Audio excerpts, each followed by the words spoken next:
Batman 157, Legacy number 922, Chip Zdarsky writing with Tony S. Daniel and Jorge Jimenez on the art. So this is the end of Zdarsky's run, and therefore the end of this arc that we've been going through. So we've wrapped up this stuff with Leonid, the Russian that's been... And this is the thing, even at the end of the issue, Batman says he's not sure if the Court of Owls was willingly working with the Russians or if they were being duped by a Russian. So I guess that they're leaving it nice and vague there is to try and maybe protect some of their mystique, but I don't know if it's successful. There's things to kind of like in this issue. It's the sort of thing, though, we're at a point in this run, but certainly this arc as well, where maybe the impact that anything could have had has been already hurt by some of the steps or some of the directions that it's taken along the way. Definitely feel like Zdarsky got cut off because I feel like all the stuff with Commander Star was meant to go a little bit further. Because he's just kind of there, and there's not really any payoff to Batman fighting him. The fact that he's cagey beast. I mean, you say that, but the best moment of the issue is probably how Batman enters that fight. Oh yeah. As far as an action spectacle moment, it's probably the best thing in the issue. No, yeah, but it just felt like they were building up Commander Star to be this thing that's, kind of corrupting stuff around Gotham, right? And turning the people on Bruce Wayne. And I don't know. It just felt like it was meant to be more earlier on. And it feels as we got to the end, it just kind of happens. So. Oh yeah, I mean, I don't think the story here is very good, and I think some of the fallout of that. But the one thing I will maybe praise in this last issue is the action sequences are quite good. Which, to be fair, like one of the things that I did like during that first arc with Failsafe is that some of the Terminator-esque action sequences were the best things about the book at the time. Yeah. And I think Batman just grappling out the car to the plane with the Leonid trying to take off out of the country is pretty badass. All the fighting on the plane, with him trying to like fight them off but dodge bullets and they end up like shooting the pilots and stuff, like all that was mostly pretty fun. The fact that he kind of hits someone and doesn't realize that he's knocking them out the plane and then has to try and save the guy that he's knocked out the plane whilst also defending himself from the other bad guys, also kind of like I thought all of that was well orchestrated carnage. So I think I appreciate that. And then the big thing is that obviously once the pilots are dead and he's Batman's trying to like he phones Bullock, he warns Bullock, hey, a plane's coming down around this neighborhood, evacuate the place, which Bullock does despite the fact that Savage doesn't want him to. Yep. And Batman has to strap himself into the top of the plane and fire his grab a couple of the guns that they've dropped and fire the explosive putty that he's placed on the wings, because he has to like take out the wings so that they're not, to cause less damage, because if there's no wings then it's only affecting a slimmer strip of land. Yeah, but effectively he turned it into a giant torpedo. That is also true. Yes. But it still is fun. Like this is fun in the same way like fast movies are fun. Sure, right? Because it's just dumb action and you're just like, sure, why not? Yeah, and I do appreciate Batman having the thought that he hates having to use the guns for anything, even though he's not shooting at a person. Like, I appreciate that little... Yeah, but he's using them as a tool, right? He's using them to do the... so it's no different than him using explosives, right? For sure. I've always been of the opinion that Batman, when he's training, should train with guns for a bit, because he should understand how they work and how to dismantle them, and, Yeah. So, like, I don't have a problem with that, but... Like I say, my favorite part of the whole issue is probably this plane with no wings careening down the middle of the street, landing right in front of Commander Star, and then Batman just jumping out off the plane to get into the fight. Like it felt like such an epic entrance to a fight. I was like, you know what? Okay, that was kind of fun. I'll give you it. Yeah, it's very funny that Batman's effectively doing a Superman punch. yes. Right? Yeah. He's just coming in and punching Cody Rhodes right in the head. Well, that's the irony, is that, we call it a Superman punch. I feel like it's all the regular humans that make more use of it.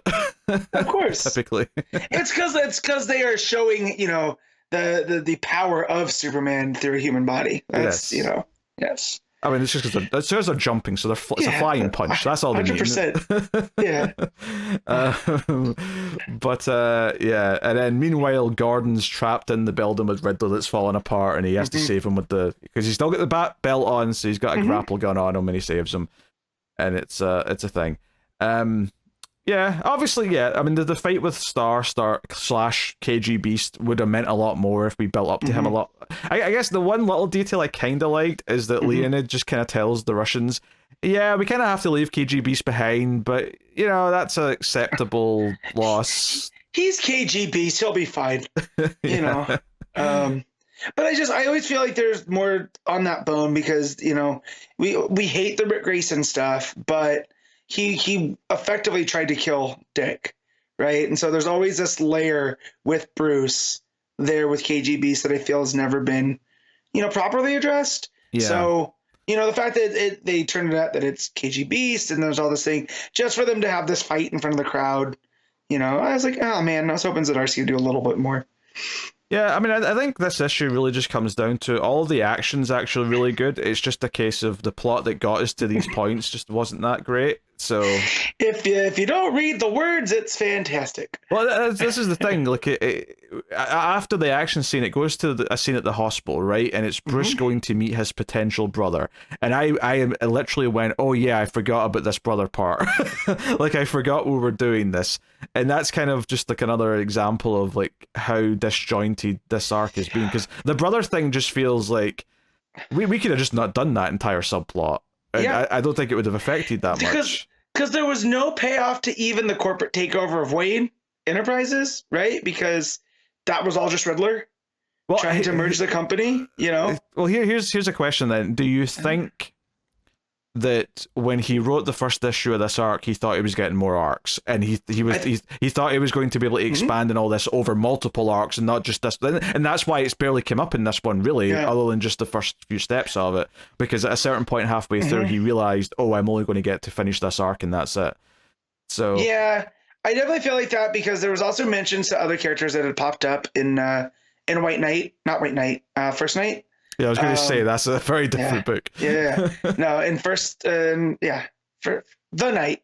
Jeez, the something with the Knight. He built armor. He went around the world. But yeah, so there was a character mentioned there. So I definitely feel like Zdarsky had stuff plotted out that might have, you know, we say this a lot. There sometimes it starts and the finish is so wild. We're just happy it's done. But like the brother thing, I just felt like was planted early on. I feel like he wanted to explore that with Bruce and the faults of his father and all this other stuff, and he has had to wrap it up in a couple pages here because that's how it feels.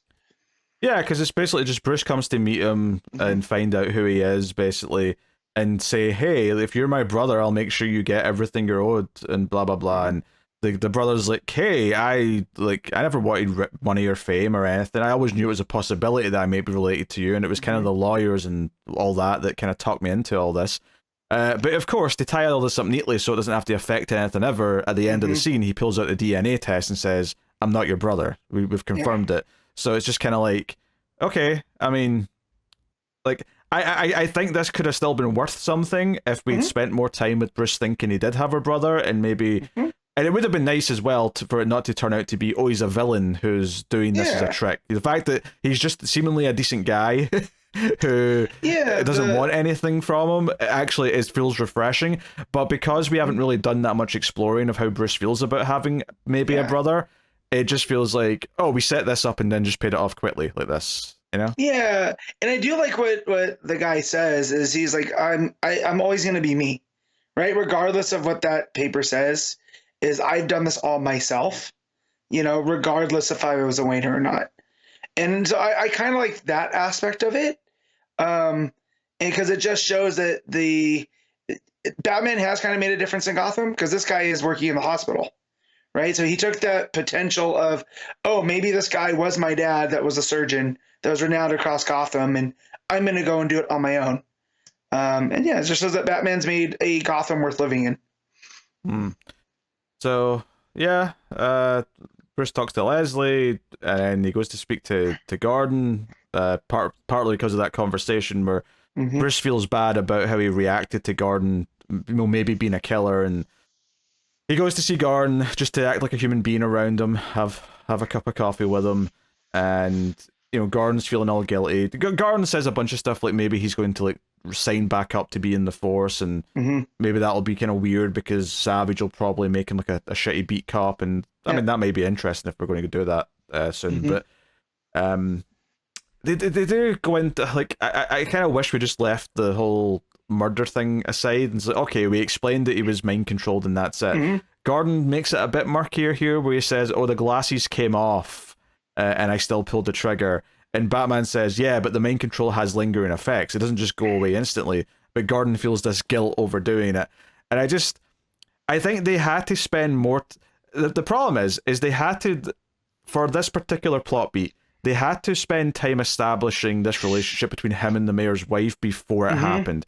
Because the way they did it, it just felt like trying to fill that in after the potential murder and saying Gordon might have actually wanted to do this was just so hollow and felt so forced that it was impossible to actually accept as a reader. Either you're going to reveal this as fake, or I think it's bad writing and I'm just going to like reject everything you're doing.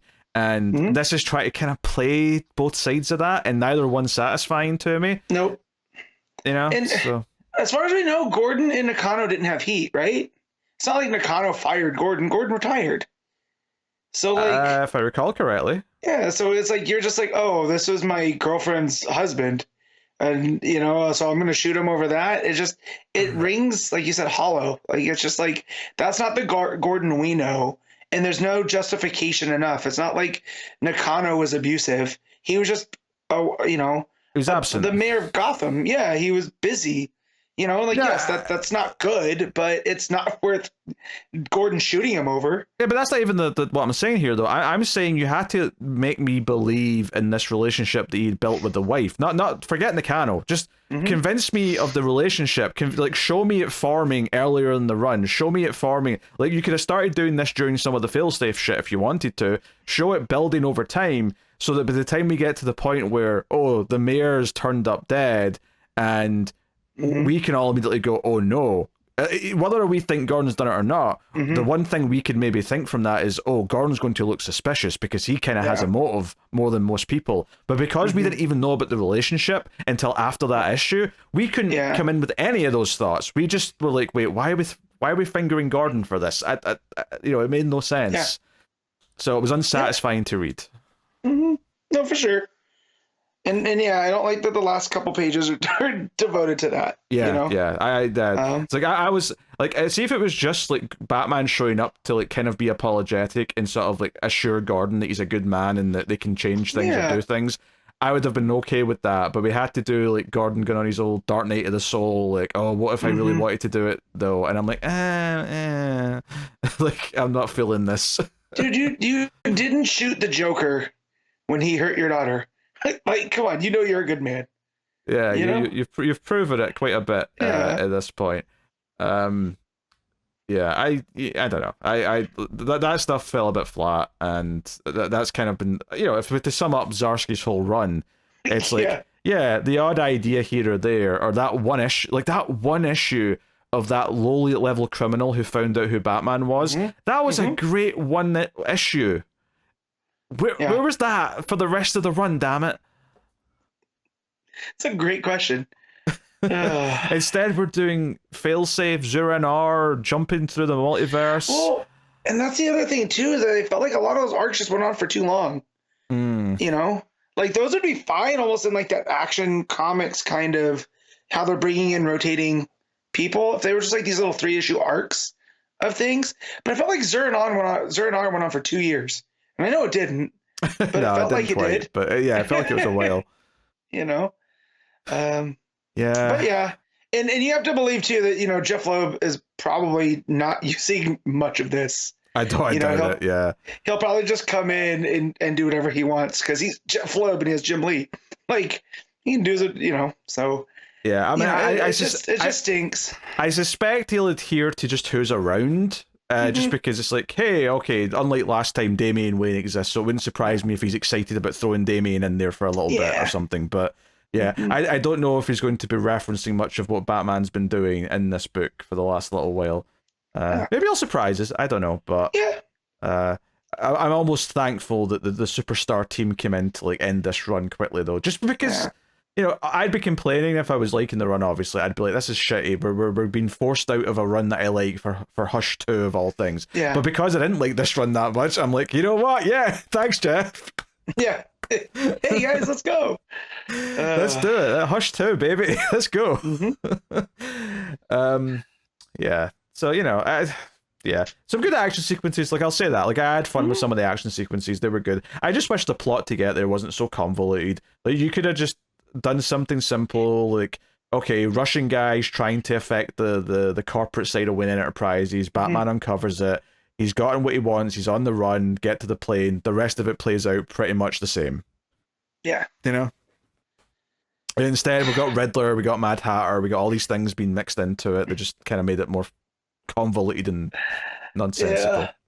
It just he really brought the soap opera to Gotham. And I don't mean that just because of the love aspect, but it was so up and down, you know, like the storytelling. Just kind of just throwing stuff in just because. Yeah. Like you said, it was very convoluted because you had at one point you had this shadowy Wayne brother that may or not be related. You had Riddler, you had the board member at the same time as Gordon and his love triangle. And again, it was just all of these plots that don't seem to go together. So, you know, but mercifully it's over. Yeah, it's done. So we'll see if Zdarsky ends up in another book. And I'm not against him taking another book. I think he might do well with some other characters, but I think I'm done with him writing Batman. Yeah. Like, I could do without that. I'm trying to think what kind of character I'd like to see him on. And I don't know if I'd want something as big as a flagship. Like, I feel like before Ewing did Metamorpho, I feel like someone of Metamorpho's level would have been real good for Zdarsky. You know, because he could kind of just do these things and, you know, be a little bit zanier, have a little bit more fun. But I feel like with Batman, some of this stuff just doesn't land because it's Batman. Just give him someone a bit further down the card, as it were, and see. Yeah, I don't know. That's if he's going to stay working on DC books. Yeah. I don't know if he will. Maybe they'll announce something soon, because I don't think they've announced anything in solicits yet for the next few months. So we'll see if he ends up sticking around or not. But that could be him for DC for a little bit. But we'll find out. Matt, what are you giving Batman? I'm gonna give this a 7. Yeah. I think I might agree with the 7 just because the action scenes are so fun. I think it might scrape to that. So it goes out in what counts as a high for Zdarsky's run. So take that for whatever you will.